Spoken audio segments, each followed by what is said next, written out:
Lanjutkan kembali perbincangan bersama dengan Reni Wijaya, Equity Research Analyst dari Panin Sekuritas. Ya, tadi sempat tertunda kita ulas ini saham-saham yang memang hari ini juga mengalami penguatan cukup signifikan, tidak jauh berbeda dengan pergerakan hari kemarin, sering dengan adanya lonjakan kasus positif, kemudian program vaksinasi juga yang tengah digenjot oleh pemerintah. Tadi sudah kita ulas, ada Inaf, kemudian KLBF, KF, dan juga SIDO ini bisa jadi pilihan. Di antara keempatnya, Inaf, KLBF, Kimia Farma, dan SIDO, yang menurut Anda paling oke untuk kita cermati perdagangannya hari ini yang mana, Mas Randy? Oke, mungkin dari ketiganya kalau kita melihat tentunya kalau kita lihat Inaf kan sudah menguat cukup signifikan sekali gitu. Jadi mungkin ini lebih harus berhati-hati. Cuman untuk KLB dan SIDO ini yang mungkin kita lihat sedikit lagging dibandingkan dengan yang lain. Jadi mungkin masih menarik untuk bisa dilakukan pembelian atau akumulasi gitu. Baik, jadi kalau kita cermati Kimia Farma ya, atau KLBF yang paling oke. Mungkin lebih ke KLB Farma ya. Baik, kalau KLB Farma bagaimana? Soalnya dibandingkan dengan yang lain, seperti Inaf, KF ini lebih cenderung santuy perjalanannya begitu, dalam artian kenaikannya tidak sekencang teman-temannya. Bagaimana? Ya, memang mungkin kalau dilihat dari segi volatilitas dari kenaikannya memang cenderung lebih pelan ya dibandingkan dengan yang lainnya gitu. Makanya kita bilang ini masih sedikit lagging. Cuman kalau kita lihat dari posisi fundamentalnya pun juga jauh lebih solid sebenarnya gitu. Terus juga mungkin volatilitas sahamnya lebih minim. Mungkin jika yang mungkin bisa dibilang yang tradingnya agak sedikit panjang gitu ya, mungkin nggak dalam waktu harian, nah bisa mencermati yang kayak KLB gitu, karena mungkin jadi nggak terlalu ketinggalan momentum, karena mungkin kalau Inaf dikhawatirkan dengan kenaikan yang cukup signifikan, potensi penurunannya juga akan cukup dalam seperti itu. Baik, lantas the best entry untuk KLB Farma sendiri di berapa? Hari ini naiknya memang tipis di 0,34% di 1485. Ya, kalau kita lihat sih sebenarnya untuk di level-level sampai di 1.500 ini masih menjadi entry point yang cukup menarik gitu. Karena kalau kita lihat mungkin kalau melihat di tahun sebelumnya, di tahun 2020, bisa ada kenaikan yang cukup signifikan juga ya akibat dari pandemi COVID-19 ini, di mana KLB sempat menyentuh level 1.600-an juga gitu. Jadi sebenarnya ini masih memiliki ruang kenaikan yang cukup tinggi juga menurut kita seperti itu. Baik, itu dia saran yang menarik begitu dicermati dari sektor farmasi yang rata-rata hari ini mengalami penguatan. Pilihan investasi juga kami kembalikan kepada pemirsa IDX Channel, di antara Inaf, KLBF, Kimia Farma, dan SIDO justru direkomendasikan lebih kepada KLB Farma ya, karena memang dari sisi fundamentalnya juga lebih solid, kemudian kenaikannya tidak sekencang teman-temannya yang lain. Jadi masih ada ruang begitu ya, Mas Randy ya, untuk bisa memberikan cuan bagi investor maupun traders. Baik, kita ke saham-saham rekomendasi yang Anda bisa sampaikan kepada pemirsa IDX Channel. Mas Randy, silakan. Tadi sudah kita terima ada Mika, Hill, Era Jaya, dan IRRA ya, IRA ini. Silakan. Ya, kalau kita lihat dari empat ini memang mostly healthcare related, karena kita lihat pertama dari industrinya, kalau COVID-19 ini tinggi, sebenarnya sangat menunjang kinerja terutama buat yang emiten rumah sakit seperti Mika dan Hill. Gitu, karena kalau kita lihat di sini Mika dan Hill, kalau kita lihat sepanjang 2020 lalu mencatatkan kenaikan rata-rata biaya perawatan per pasien yang memang didominasi dari pasien COVID-19 gitu, yang lebih butuh perawatan yang lebih intensif dan juga mungkin bisa dibilang lebih panjang ya jumlah hari menginapnya gitu. Jadi memang biaya pengobatan yang lebih mahal ini turut mendorong peningkatan margin seperti itu. Makanya kita lihat untuk Mika dan Hill ini masih menarik untuk diakumulasi buy, di mana Mika kita targetkan sampai di harga 3.700, terus itu juga target jangka panjangnya. Untuk Hill targetnya masih di 5.200 gitu. Terus kalau kita melihat IRA, kenapa kita masih juga tertarik dengan IRA?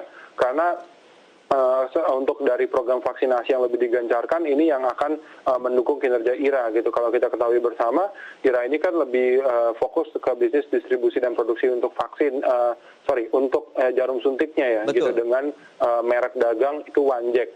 Nah, kalau kita lihat salah satu jarum suntik yang digunakan memang untuk program vaksinasi ini di beberapa rumah sakit tentunya itu adalah Wanjek ini yang paling disarankan gitu, karena memang dia memiliki teknologi ini ya, di mana sekali digunakan itu langsung auto disposable, jadi tidak dapat digunakan kembali gitu. Jadi ini yang lebih safety. Makanya kita lihat di sini juga akan sangat mendukung kinerja IRA di 2021. Makanya kita juga masih merekomendasikan buy dengan target harganya di 2.100 untuk IRA. Gitu. 2.100. Sementara sekarang sudah double digit untuk Itama Rano Raya. Masih ada ruang potensial upside yang bisa dicapai kalau kita bicara 2.100 itu untuk short term trading atau medium to long? Mungkin lebih ke short term ya, kalau medium to long-nya mungkin kita masih bisa menyasar target di 2.500 sampai 2.800 gitu. Seperti kenaikan ya, seperti kenaikan yang terjadi di tahun lalu gitu ya. Karena kalau kita lihat memang jarum suntiknya ini bisa dibilang one of the best ya yang ada di Indonesia gitu. Baik, current price boleh kita hajar kanan begitu riding dengan penguatan double digit hari ini?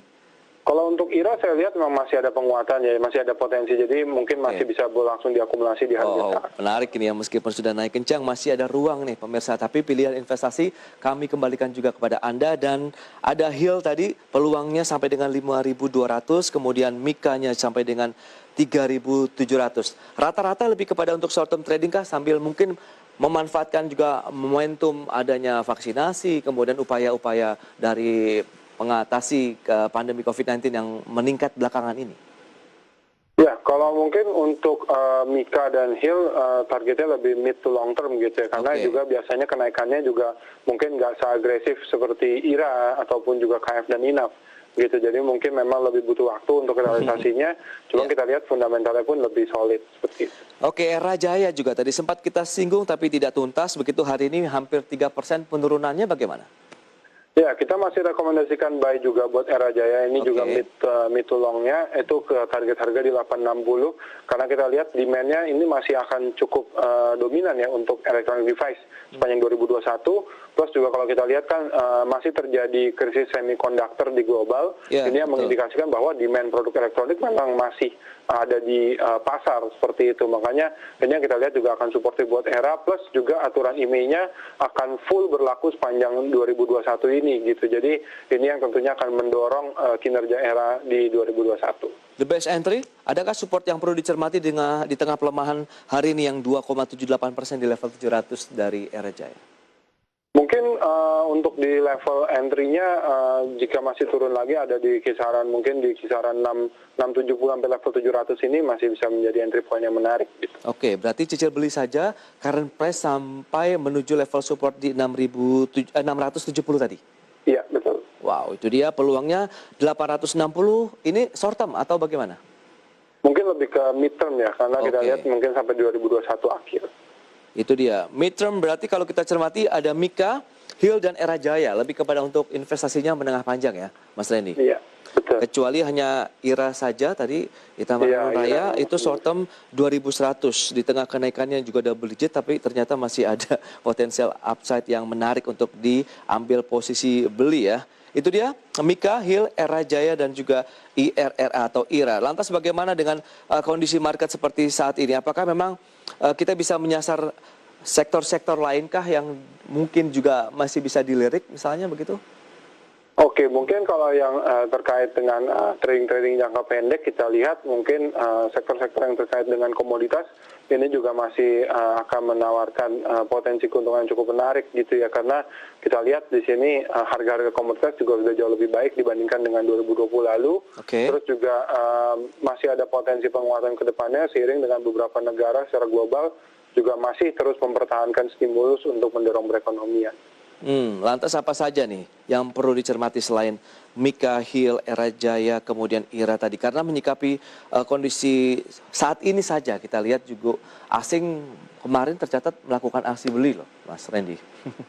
Iya, kalau kita lihat sih mungkin beberapa emiten di sektor plantation gitu, kelapa sawit juga masih menarik seperti LSIP, Ali, dan juga mungkin DSNG gitu ya. Kalau kita lihat di sini harga sawitnya juga udah mulai mengalami perbaikan dan mungkin dibandingkan dengan tahun lalu masih jauh di atas harganya nih gitu. Jadi ini harusnya juga akan reflect ke kinerja di tahun 2021 ini. Terus mungkin yang terkait dengan pergerakan harga minyak mentah gitu ya, seperti Medco dan Elsa juga masih menarik dicermati karena kita lihat level harga minyak mentah saat ini udah kembali di atas 70 US dollar per barel. ini udah kembali di level yang cukup tinggi gitu dibandingkan dengan tahun 2020 lalu yang sempat menyentuh mungkin di kisaran 40-an USD per barel. Oke, berarti komoditas masih menarik dicermati dari sisi sektor perkebunannya ya. Kemudian ada pergerakan dari harga minyak mentah dunia juga bisa mengerek harga saham yang berbasis khususnya komoditas perkebunan dan terkait dengan harga minyak mentah dunia, Mas Randy. Iya. Oke, Mas Randy terima kasih banyak atas waktu dan juga analisis yang sudah diberikan. Semoga bermanfaat tentunya bagi para investor maupun traders ya dalam menyikapi perdagangan hari ini. Kita lihat IHSG masih mencoba melawan tekanan yang terjadi terkait dengan pandemi COVID-19 yang semakin meningkat di Indonesia. Sukses untuk Anda dan selamat melanjutkan aktivitas Anda kembali, Mas Randy. Ya, terima kasih.